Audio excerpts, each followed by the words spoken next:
My roommate tried to replace my deceased dog just to hurt me, so I had her arrested, but she returned.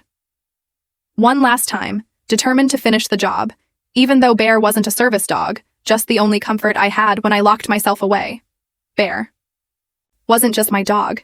He was my anchor, my shadow, the steady thump of a tail reminding me I wasn't alone. After my dad's funeral, Bear just knew, pawing at the door until I let him in, then settling on my lap for 2 solid hours, a quiet, warm wait. When I broke up with my college boyfriend and felt like the loneliest person on earth, he climbed into bed and licked my tears as if he was mopping up a mess. He was my lifeline. And then, in one cruel, calculated act, my roommate Lacey shattered every piece of that comfort, turning my grief into a living nightmare. I'd only moved in with Lacey 6 months ago, and honestly, I figured we'd clash. She just had that always has to be right vibe, you know. At first, the disagreements were small, almost laughable. She used Bear's brush on her own hair because she couldn't find hers. She poured glittery bath soap into his shampoo because, apparently, dogs deserve spa days too. But then came the grass brownie. She fed my dog a brownie, and then she laughed when Bear puked all over the floor. I should have moved out right then, I know.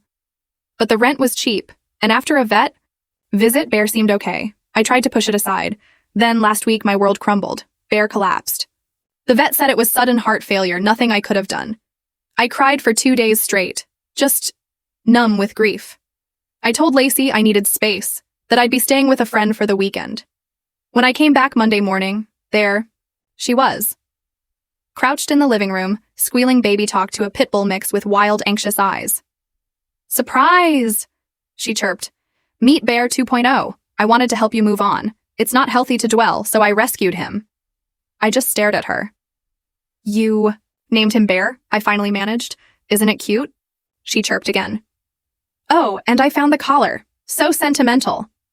She meant my Bear's collar, the one I was going to have mounted in a shadow box with his paw print, the one I was saving for his memorial. I walked past her, my gut twisting. But my room door was already open. The pit bull Bear 2.0 had gotten in. My bed was torn up. My journal shredded. The stuffed fox that Bear used to sleep with? Destroyed. Bits of it lay scattered like tufts of fur around the floor. I couldn't breathe. "Oops," Lacey said from the hall. "He has separation anxiety. You should have texted if you were coming late." I turned around slowly, the rage simmering. He destroyed everything. She crossed her arms, completely unbothered. "You said you loved dogs. I figured you'd get it." That night, she complained that Bear 2.0 had chewed her AirPods and actually demanded I pay for them. "You left them on the floor," I retorted. "He's your emotional baggage," she snapped back. That was it. That's when I decided I was going to get even. I called the landlord asking about the pet deposit. He sounded confused. "There's a dog in 3B? "Oh yeah," I said, trying to sound casual. "A pit mix, not registered." Lacey came home to a notice taped to the door. "What is this?" she shrieked, her voice cracking. "I guess you forgot to add your dog to the lease," I said, mirroring her earlier callousness. "Oops." She absolutely flipped. She threatened to have me evicted, claiming I was hiding the dog first. She told the landlord I was emotionally unstable, and that the new dog was her support animal. But when he asked for documentation, she sent in a screenshot of a BuzzFeed quiz titled, "Which therapy dog are you?" He gave her 72 hours to rehome the dog or move out. She screamed at me for hours, claiming I was obsessed with grief and needed help. "You couldn't handle one bad day without that stupid mutt," she spat. "You're right," I said, my voice cutting through her rage. "That's why I had him. To help me get through people like you." She packed up, swearing she'd be staying with a friend who actually understood dogs. Before she left, she filed a fake noise complaint and texted me, "Don't worry, karma is coming." 2 days later, I got a message from our landlord. Someone had reported me for hoarding animals. Animal control showed up the next day, but found nothing but Bear's urn and a clean apartment. "You must have ticked someone off," the officer said, closing her notebook with a snap. She gave me a sympathetic look. "This happens sometimes during roommate disputes or bad breakups. Someone calls in a false report out of spite." Relief washed over me. "My roommate just moved out," I explained. "It wasn't exactly amicable." She just nodded. "Well, your place is spotless. I'll file my report showing no violations." As she paused at the door, she added, "I'm sorry about your dog. Losing them is never easy." I spent the next few days in a strange limbo. On one hand, I felt vindicated, knowing Lacey had faced consequences. On the other, I couldn't shake the anxiety that lingered in every corner of my apartment. Every time my phone buzzed, I jumped. Every sound at the door sent my heart racing. I'd blocked Lacey's number, but that didn't stop her. First came the emails from throwaway accounts. Messages appearing in my inbox at odd hours, each from a different address, but unmistakably from her.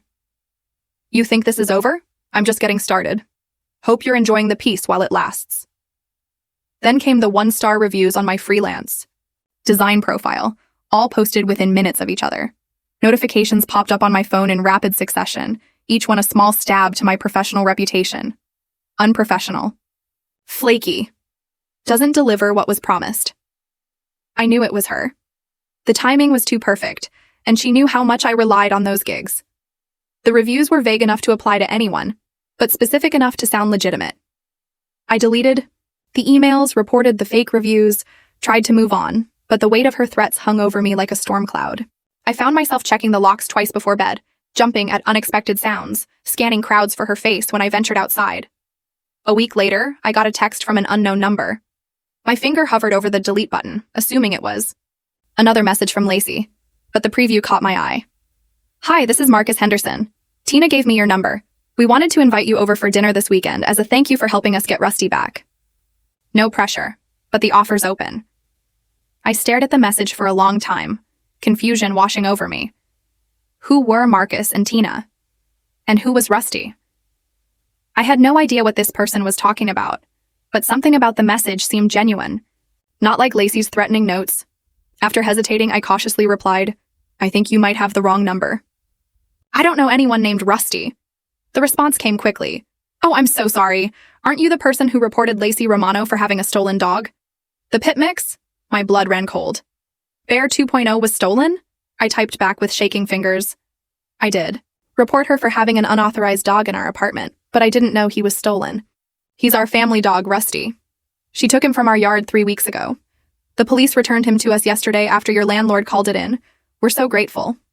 Part of me wanted to decline, to stay hidden away in my apartment until this whole nightmare was over. But another part, a stronger part, was tired of letting fear dictate my life. I'd like that. Thank you, I texted back. The Hendersons lived in a modest house with a large fenced backyard. It looked like a happy home, the kind of place where a family dog would be loved and cherished. When I arrived Saturday evening, Rusty greeted me at the door with enthusiastic barks and a wagging tail. His whole body wiggled with excitement. Sniffing my hands, probably detecting Bear's lingering scent. His eyes were no longer wild and anxious. Instead, they were bright, alert, full of the confidence of a dog who knew he was home. He remembers you, Tina said, smiling as Rusty thumped his tail against the doorframe. She was a petite woman with laugh lines around her eyes. Dogs have amazing memories for people who've been kind to them. I knelt down to pet him, feeling a bittersweet pang. He wasn't Bear, but there was something healing about seeing him where he belonged. His coat was shiny and well-groomed, not matted and dirty as it had been when Lacey had him. He leaned into my touch, his solid warmth both familiar and strange. The Hendersons' 2 kids, Emma and Noah, showed me Rusty's toys, his bed, the special spot in the yard where he liked to dig. Their easy affection for the dog made me realize how right it had been to help reunite them, even if I'd done so unknowingly. He was so sad when he first came back, Emma confided. He wouldn't eat his favorite treats or anything. But now he's happy again, Noah added, patting my arm reassuringly, just like you'll be happy again someday. Over dinner, Marcus updated me on the case against Lacey. The prosecutor says it's pretty straightforward, he said, passing me warm rolls. They have the security footage of her taking Rusty, plus she admitted it to the police. My stomach growled despite my anxiety. What will happen to her? I asked, pushing pasta around my plate, the food suddenly tasteless. Probably probation, community service, maybe a fine, since it's her first offense and Rusty wasn't harmed. Marcus shrugged. The important thing is she won't be able to do this to anyone else. I nodded, but couldn't shake the feeling that Lacey wouldn't go down without a fight. And that fight would be directed right at me. The pasta in my mouth turned to ash. I forced myself to swallow. When I got home that night, my apartment door was slightly ajar. My blood ran cold. I was certain I'd locked it before leaving, The deadbolt engaged, the handle secured. I backed away, fumbling for my phone to call the police. That's when Mrs. Schneider, from across the hall, opened her door. "Oh, there you are, dear. I was worried when I saw your door open. The maintenance man came by to fix that leaky faucet you reported. He must have forgotten to pull it shut all the way when he left." Her voice was cheerful, but her eyes held concern as she took in my pale face. Relief flooded through me. "Thank you, Mrs. Schneider. I didn't realize he was coming today." I forced a smile. "Just tired. Work's been busy." Inside, everything looked normal at first. The living room undisturbed, my laptop on the coffee table. The kitchen tidy, dishes drying. The faucet was indeed fixed, no longer dripping that rhythmic plink that had been driving me crazy. But something felt off. I couldn't put my finger on it until I went to make tea and found my mugs rearranged in the cabinet. Not dramatically, just enough that I noticed the blue one was now in front of the green, the handle facing the wrong way. My favorite mug, the one with the cat pattern, was pushed to the back. I always kept it at the front. Then I saw it. Bear's urn had been moved slightly on the bookshelf. The ceramic container shifted about an inch to the left, no longer perfectly centered between my college textbooks and the framed photo of Bear and me at the park. The picture frame next to it was turned at a different angle. Someone had been in my apartment, touching my things, and it wasn't the maintenance man. The realization sent ice through my veins, my skin prickling with goosebumps. "Did you send someone to fix my faucet today?" I asked the landlord, my heart hammering, the moment he answered. "No," he said, sounding confused. "You didn't report a leaky faucet." My hands started shaking. "Someone was in my apartment. They told my neighbor they were maintenance." The landlord swore. "I'll be right over. Don't touch anything." He arrived 20 minutes later with Dale, the actual maintenance man. They checked the apartment thoroughly while I stood in the hallway, hugging myself, the chill of fear seeping into my bones. "Nothing seems to be missing," the landlord said when they finished, his brow furrowed. "But someone definitely picked the lock." He was already on the phone to the police. "We'll change it right now, and I'll review the building security footage." Dale installed a new, stronger deadbolt. The sound of his drill was oddly comforting, a concrete action being taken to protect me. That night, I pushed my dresser in front of the door and slept with my phone in my hand, ready to call 911. Every creak of the building settling made me jolt awake, heart racing. The shadows in my room seemed deeper, more threatening. I left. The bathroom light on, the door cracked just enough for a reassuring glow. The landlord called the next morning. I checked the footage. A woman entered the building around 3 p.m., buzzed several apartments until someone let her in. She was wearing a baseball cap and sunglasses. But he hesitated, his voice crackling slightly over the phone. "It looked like your former roommate." My stomach clenched, a cold knot of fear tightening. "Did you call the police?" "I did. They're sending someone over to take a statement and look at the footage. Since nothing was stolen, it might be hard to prove criminal intent. But the unauthorized entry is still illegal." I thanked him and hung up, then immediately called Marcus Henderson. My fingers trembled, nearly missing the numbers. "Lacey broke into my apartment yesterday," I said without preamble, the words tumbling out in a rush, my breath coming fast and shallow. "What?" His voice sharpened. "Are you okay? Did she take anything?" "I'm fine. Nothing's missing, but..." She moved things around like she wanted me to know she'd been here. I paced my small kitchen, one hand clutching the phone, the other wrapped around my middle as if holding myself together. Marcus was quiet for a moment. "This could violate her bail conditions. You need to report this." "The landlord already called the police. They're coming to take a statement." "Good. Document everything. Take pictures of anything that was moved." He paused, the silence heavy with unspoken concern. "Maybe you should stay somewhere else for a while." The thought had already crossed my mind, but hearing someone else suggest it made it real, made it necessary, rather than optional. The idea of leaving my home, of being driven out, filled me with both fear and anger. I don't want to let her drive me out of my own home. My voice cracked slightly, betraying the emotion. "I understand. But safety first, right?" His tone was gentle but firm, the voice of someone used to making difficult decisions. After we hung up, I stared at Bear's urn on the bookshelf. The ceramic container was simple, elegant, a deep blue that reminded me of his collar. The idea of leaving it behind made my chest ache, but carrying it around seemed impractical. I couldn't keep living in fear, jumping at shadows. I called my friend Julie, the one I'd stayed with after Bear died.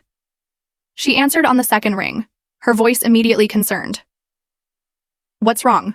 she asked, cutting through my attempt at casual conversation. I explained the situation, the break-in, the moved items, the police involvement. With each detail, her voice grew more alarmed. "Come over now," she said immediately. "Stay as long as you need. Bring Bear too."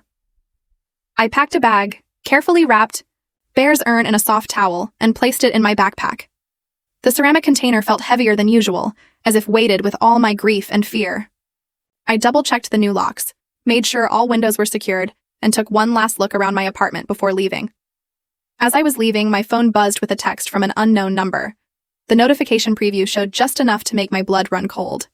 "Nice visit with the Hendersons. Bet Rusty doesn't even remember you. Dogs are so fickle like people." How did Lacey know I'd visited the Hendersons? Had she been watching their house? Watching me? The thought made my skin crawl, goosebumps rising on my arms despite the warm spring day. I looked around the street nervously as I walked to my car, half expecting to see her lurking in the shadows. I took a screenshot, forwarded it to Marcus, then deleted the original and blocked the number.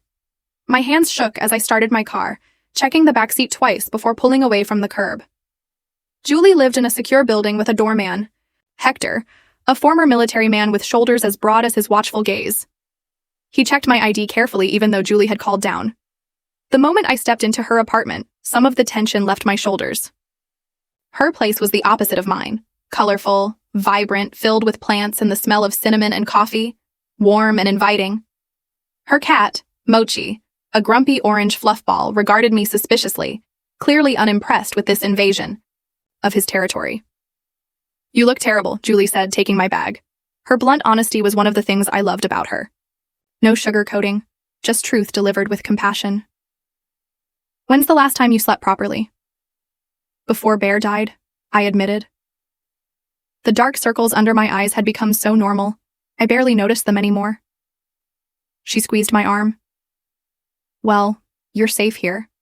No one gets in without going through Hector downstairs. He's serious about his job." I placed Bear's urn on the nightstand in her guest room. The small, cozy space, with its patchwork quilt and warm sunlight, somehow felt more like home with him there. I ran my fingers over the smooth ceramic, whispering a quiet, "We're okay." That evening, Officer Ronan Davis came to take my statement about the break-in. He was young but thorough, filling his notebook with neat handwriting as I recounted everything, from Lacey taking Bear's brush, to the devil's lettuce brownie incident, to the theft of Rusty. "And you're certain it was her?" he asked, reviewing his notes. "The building security footage shows someone matching her description," I said. And then I got this text. I showed him the screenshot. The words seemed even more threatening displayed on my phone. His expression darkened. This could constitute harassment. Combined with the unauthorized entry, we might have enough to bring her in for questioning. Will that help? My voice sounded small, even to my own ears. "She'll just deny everything," he conceded, "but it puts her on notice that we're watching. Sometimes that's enough to make people back off." He handed me his card. "Call me directly if anything else happens, and document everything." After he left, Julie made us dinner and we watched mindless TV comedies until my eyelids grew heavy. The familiar rhythm of sitcom jokes and canned laughter provided a comforting background noise, drowning out my anxious thoughts. For the first time in days, I slept through the night. The combination of exhaustion and Julie's secure apartment finally allowed me to truly rest. The next morning, I woke to several missed calls from unknown numbers. No voicemails, no texts, just calls. All between 2 and 4 a.m. The timestamps glowed accusingly on my screen. I blocked each number, my momentary peace evaporating like morning dew under a harsh sun. "She's escalating," Julie said, her normally cheerful face serious as she scrolled through the call log. "This is getting scary." I nodded, feeling hollow. I can't hide forever. I have to go back to work, to my apartment, eventually. "Not until they arrest her again," Julie insisted, setting a mug of coffee in front of me. "You can work remotely, stay as long as you need." I was grateful, but the situation felt unsustainable. I couldn't live in fear indefinitely, waiting for Lacey's next move. The constant vigilance was exhausting, draining me of the energy I needed to heal from losing Bear. That afternoon, Tina Henderson called, her voice warm but concerned. "Marcus told me what happened. I'm so sorry. This is all because you helped us. The genuine regret in her tone made my throat tighten unexpectedly. "It's not your fault," I assured her. "Lacey was unhinged long before this. Still, we feel responsible. Marcus has a friend who's a lawyer. He specializes in harassment. Cases, restraining orders, that sort of thing. He's willing to meet with you pro bono." I hesitated. A restraining order seemed like an escalation, but maybe that's what the situation required. The calls in the middle of the night, the break-in, the threatening texts, they were all building towards something worse. I could feel it. "Thank you," I said finally. "I'd appreciate that." Austin Tatum, the lawyer Marcus connected me with, was exactly what I needed. Calm, professional, and completely on my side. He listened attentively as I recounted my history with Lacey, taking notes on a leather-bound notepad. "Based on what you've told me, we have grounds for a temporary restraining order," he said after hearing my story. "The break-in, the threatening, texts, the harassment calls. It won't stop her if she's determined, but it gives the police more options if she violates it." "How long does it take?"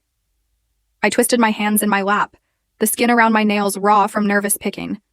"We can file today. There's usually a hearing within 10 days, but given the circumstances, I might be able to get an emergency order sooner." He closed his notepad with a decisive snap. "The judge I have in mind takes stalking and harassment very seriously."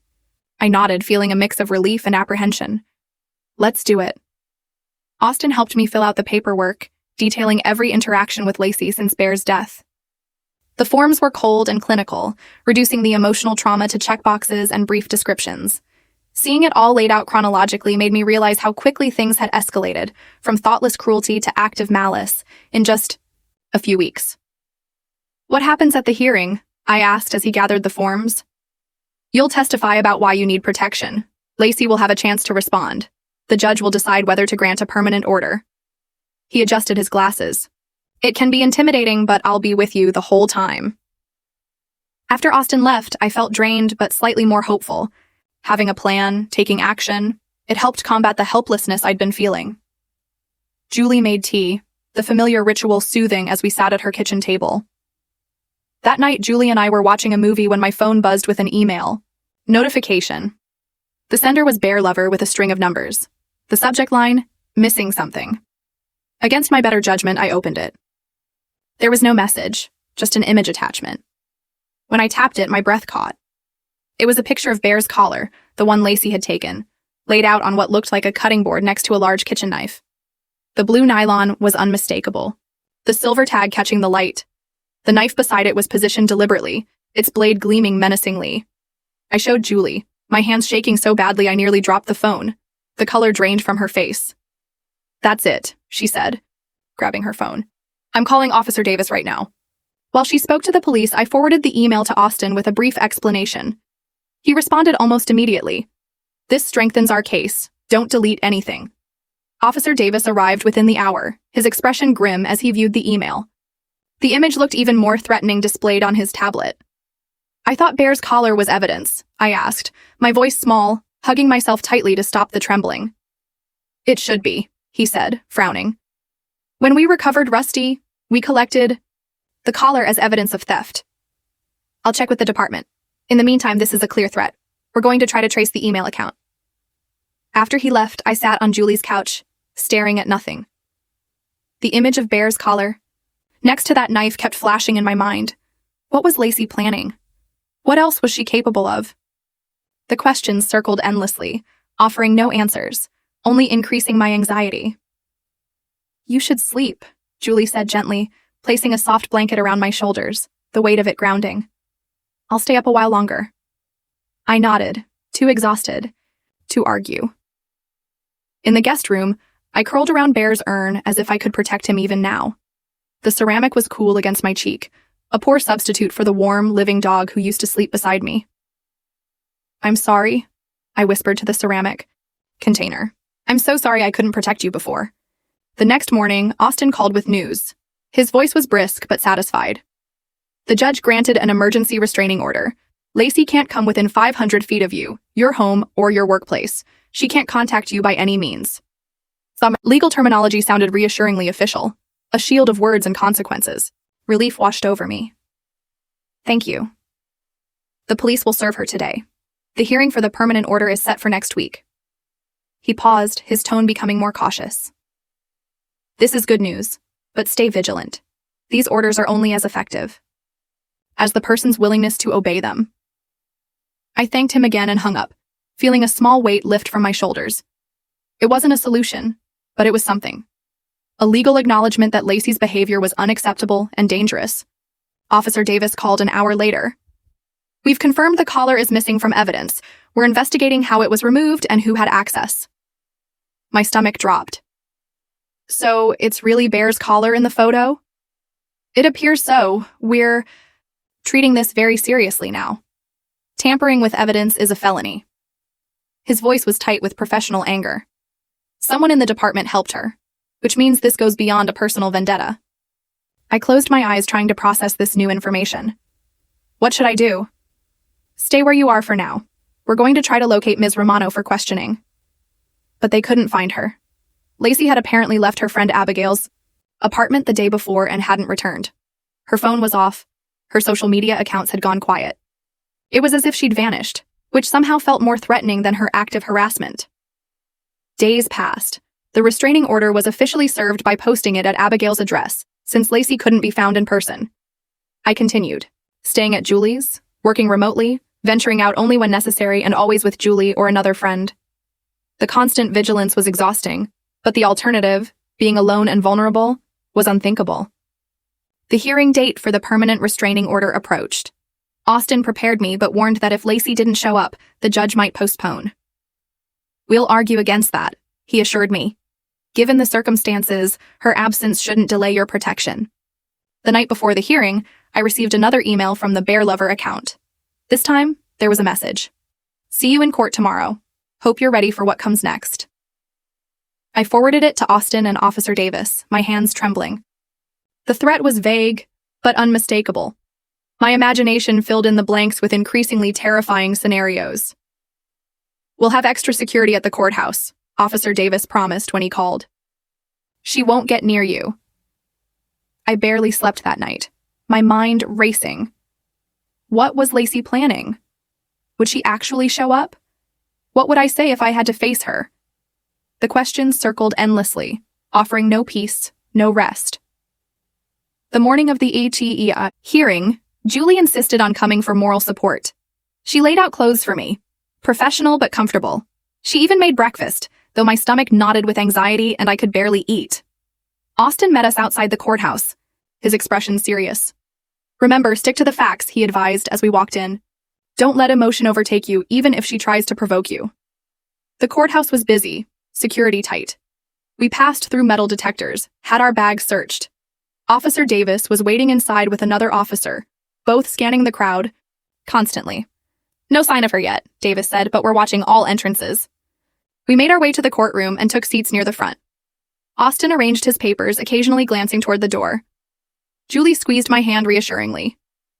The room smelled of furniture polish and anxiety. The wooden benches felt hard and uncomfortable. 10 minutes before the hearing was scheduled to start, the courtroom doors opened. I turned, expecting to see Lacey. Instead, it was Abigail, Lacey's friend.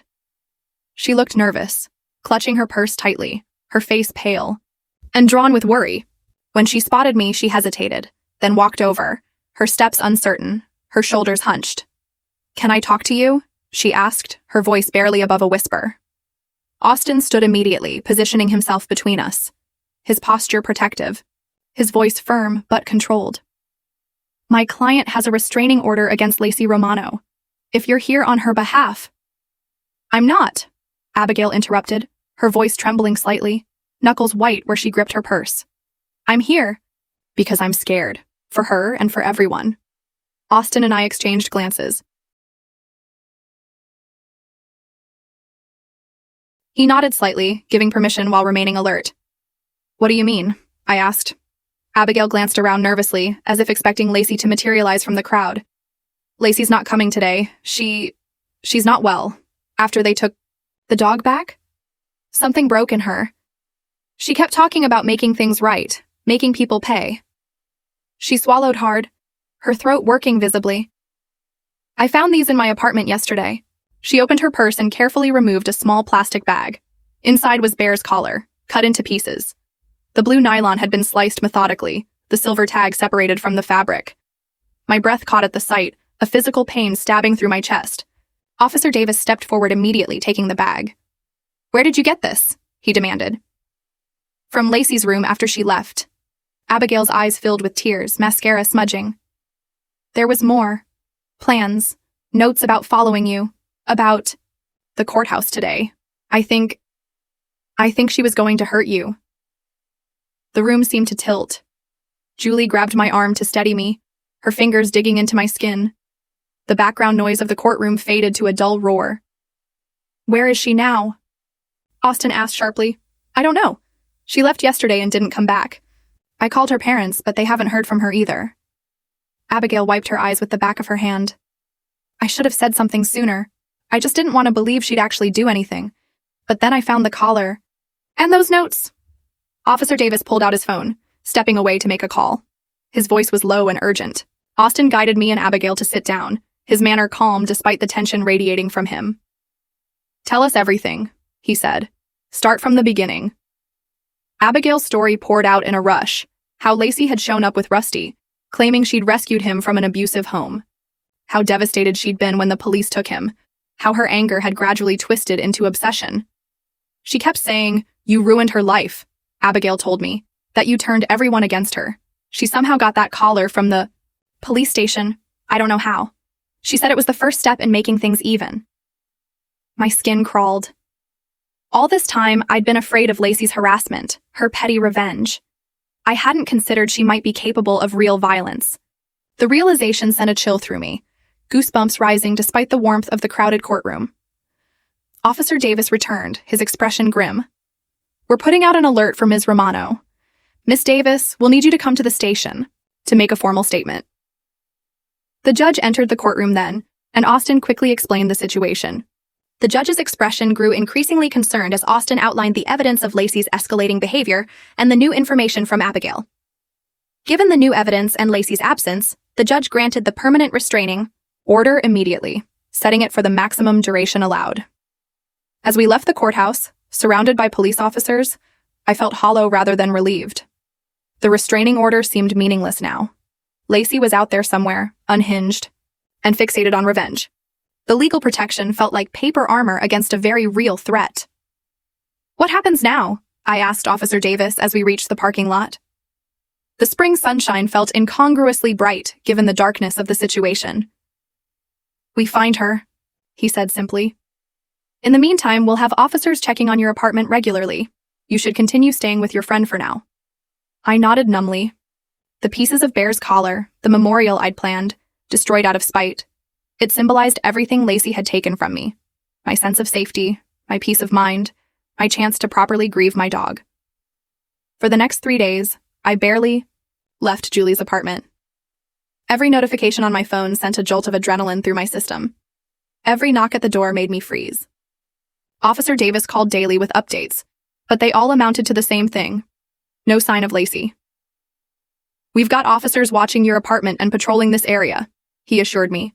"Her face is circulating through every precinct. She can't stay hidden forever." But his words did little to ease the constant knot in my stomach. I kept thinking about Bear's collar, cut to pieces, the methodical cruelty of it. What kind of person does that? On the 4th day, Julie had to go into the office for an important meeting.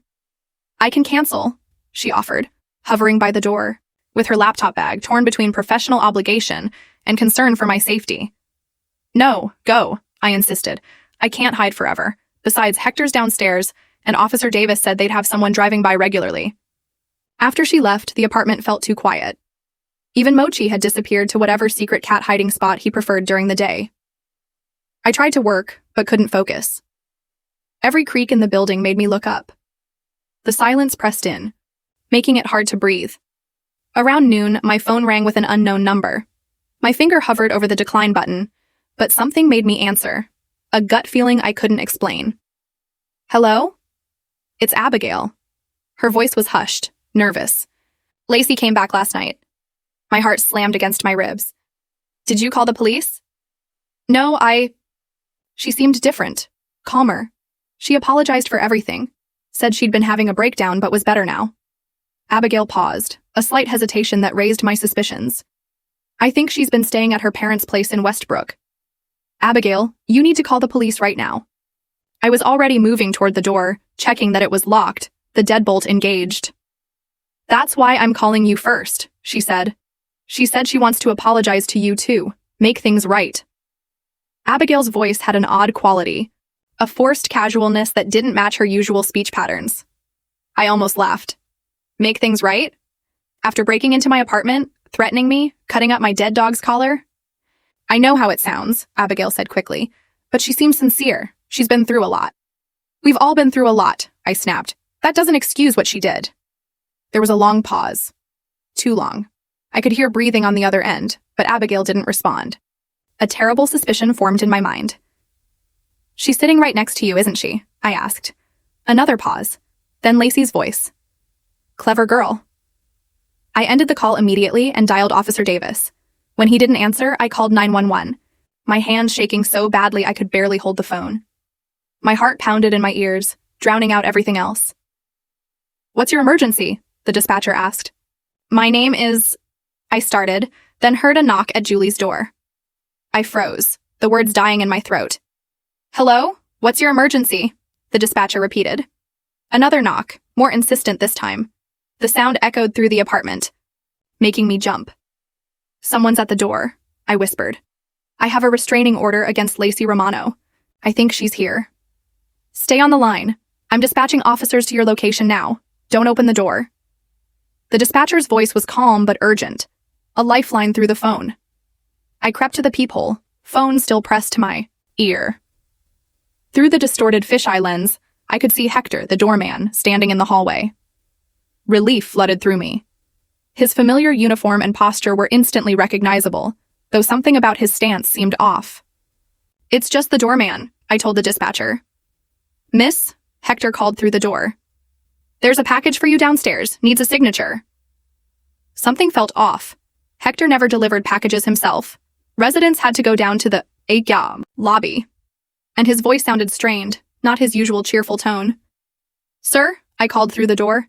Can you leave it at the desk? I'll come down later. I'm not feeling well. I'm afraid not.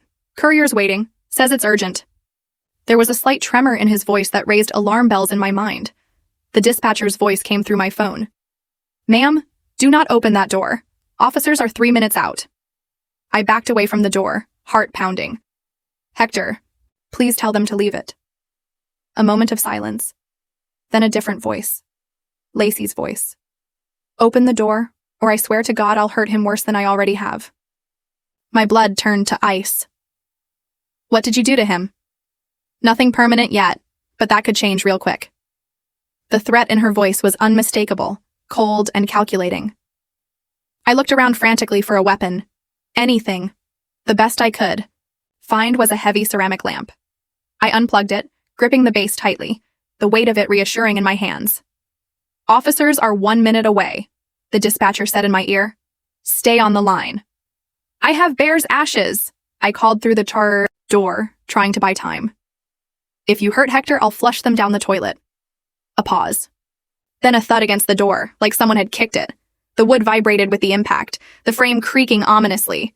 You're lying, Lacey hissed. You wouldn't do that to your precious mutt. Try me, I said, my voice steadier than I felt. You've already destroyed everything else. What's left to lose?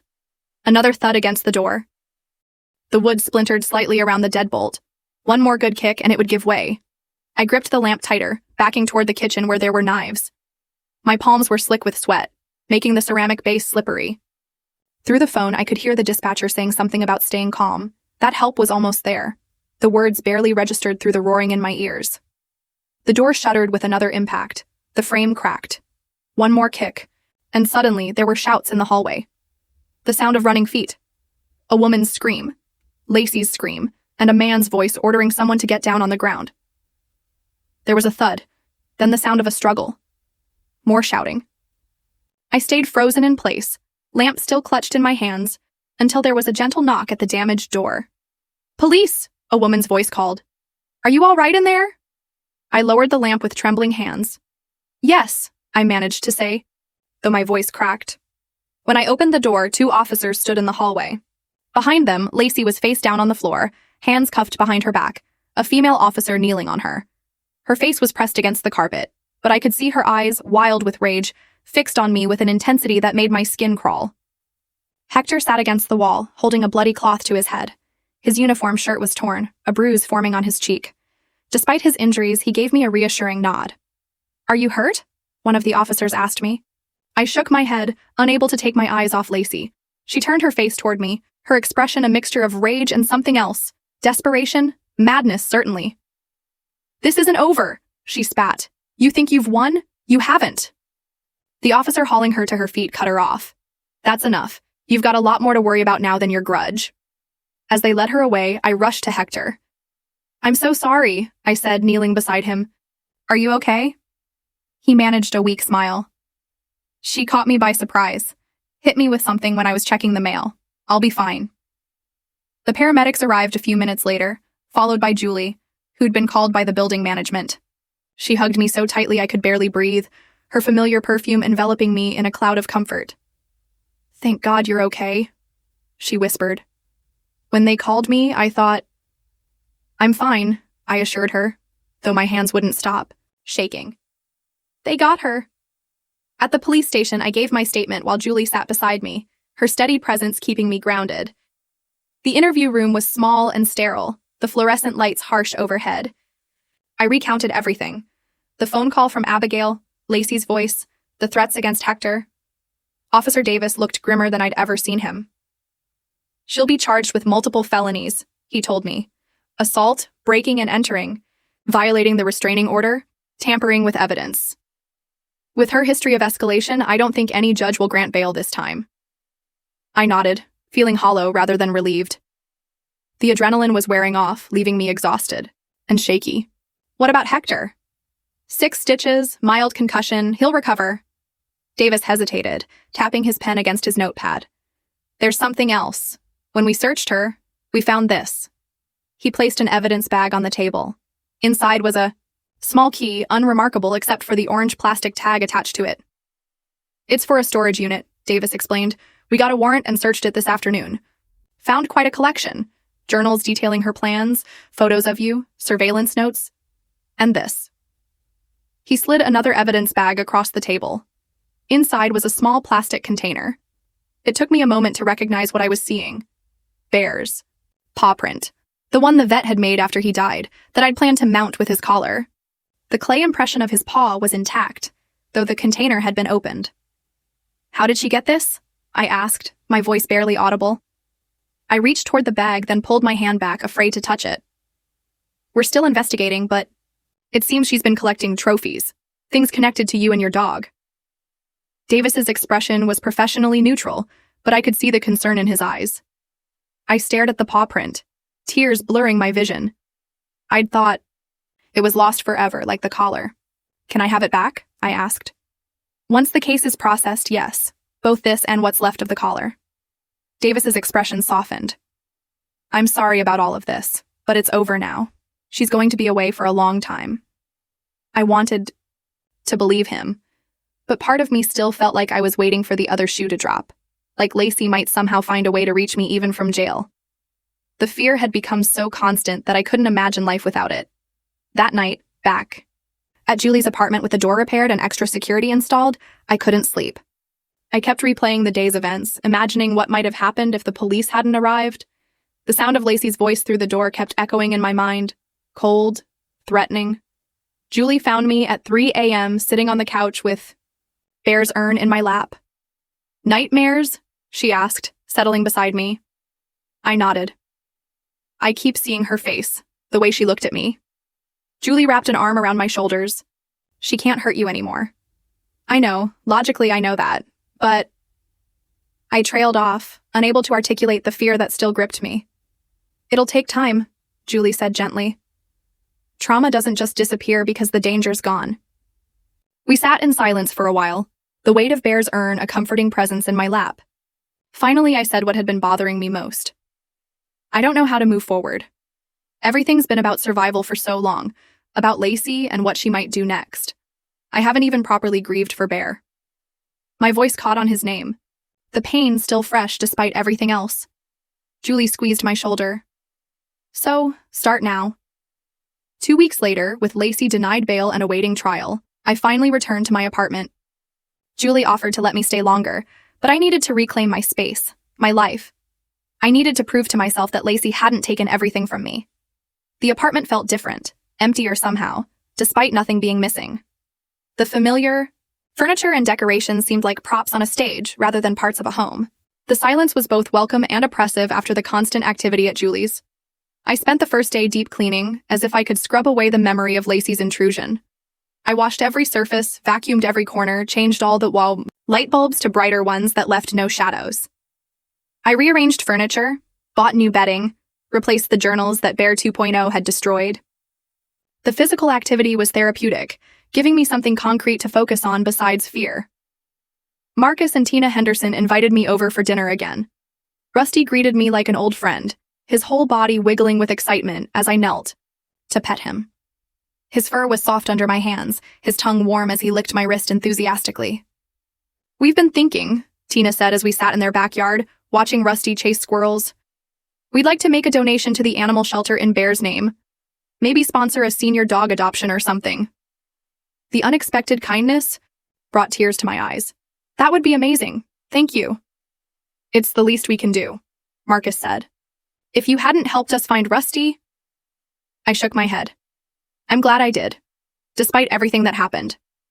A month later, after the police returned Bear's paw print and the pieces of his collar, I found a way to honor him.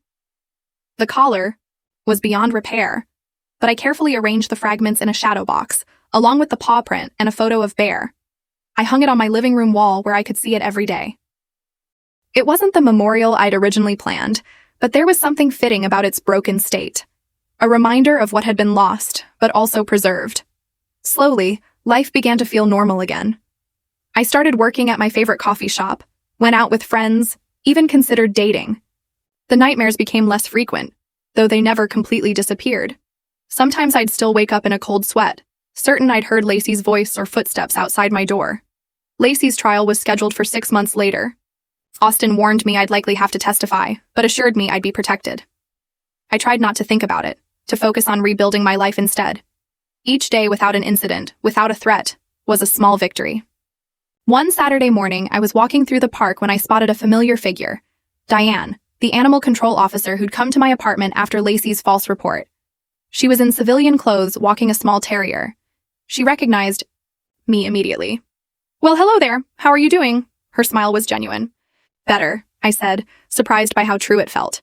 "Much better." We chatted for a few minutes. She told me about other false reports she'd investigated, how common they were in relationship disputes.